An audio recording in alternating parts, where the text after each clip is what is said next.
Hello everyone, সবাই কেমন আছেন? তো অনেকের মনোটোন বাইকটাতে একটা প্রবলেম আমরা ফেস করে থাকি, সেটা হলো বাইক বারবার বন্ধ হয়ে যায়, কিংবা আপনার মেন রাস্তায় চলাকালীন আপনার বন্ধ হয়ে যায় বা আটকে আটকে ধরে, পিক আপ ছাড়ে, পিক আপ রাখে, তখন কি দম বন্ধ হয়ে যায়। সেটার মূল প্রবলেমটা আজকে আপনাদের সাথে শেয়ার করবো। সেটা হলো আমার মনে হয় কার্বোরেটর পিস্টন। সেটা অনেকেই চিনেন বা অনেকে চিনেন না। আমরা ভাবি যে পিস্টন মানে মানে এই ইঞ্জিনের পিস্টন, সেটা না, আসলে এটা হলো কার্বোরেটরের পিস্টন। সেটা হয়তো বাজারে 1100 টাকা মূল্য নেবে আর কি।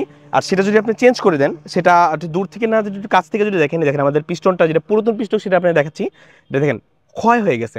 যদি এটা চেঞ্জ করে নতুন পিস্টন লাগান, এই সলিউশনটা টোটালি হয়ে যাবে। আরেকটা ব্যাপার আছে, সেটা লোক ভিতরে ছোট ছোট পিনের মতো থাকে, সেটা দিয়ে আপনার তেল ট্রান্সফার হয় আর কি। আর যদি তেল ট্রান্সফারে যদি বাধা সৃষ্টি হয়, সেই ক্ষেত্রে আপনার আমাদের এই বাইকটা বারবার বন্ধ হয়ে যায়। যদি আপনার এটা চেঞ্জ করেন, তাহলে আমার মনে হয় যে এই সলিউশনগুলো সলিউশন হয়ে যাবে। আর যেহেতু যান্ত্রিক জীবনে বাইকটা অনেক ইম্পর্টেন্ট, অনেক রোডে হয়তো যাওয়া হয়, তাই এই বিষয়টা খুবই গুরুত্বপূর্ণ। নাহলে অ্যাক্সিডেন্ট হতে পারেন যে কোনো মুহূর্তে, যদি আপনার ইঞ্জিন বন্ধ হয়ে যায়, মেন রাস্তা চলাকালীন পিছন দিকে আপনার হয়তো কেউ ধাক্কাও দিতে পারে। সেই বিষয়টা আপনারা খেয়াল রাখবেন। এছাড়াও যদি এর ব্যতীত অন্য কোনো ইনফরমেশন আপনাদের লাগে, অবশ্যই আমাকে নক করতে পারেন। আসসালামু আলাইকুম, ভালো থাকবেন সবাই।